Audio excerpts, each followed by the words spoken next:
This is Mavic Air 2. You may have some questions, like, So what's different? well, let's start with the larger sensor. There's a lot more pixels, 48 megapixels to be exact, which means you can do this. And then shoot a hyperlapse in 8K. With Smart Photo, every shot is a masterpiece. Yeah, but photos aren't really my thing. Don't worry, we've got you covered.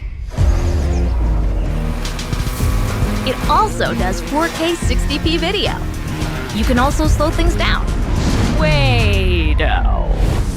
And yes, there's HDR video.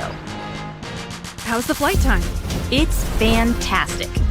You're looking at up to 34 minutes in the air, a new record for the Mavic series. We've added OcuSync 2.0, so you can fly longer and see clearer. What if I'm not a great pilot? That's where Focus Track comes in, so you can fly like a pro.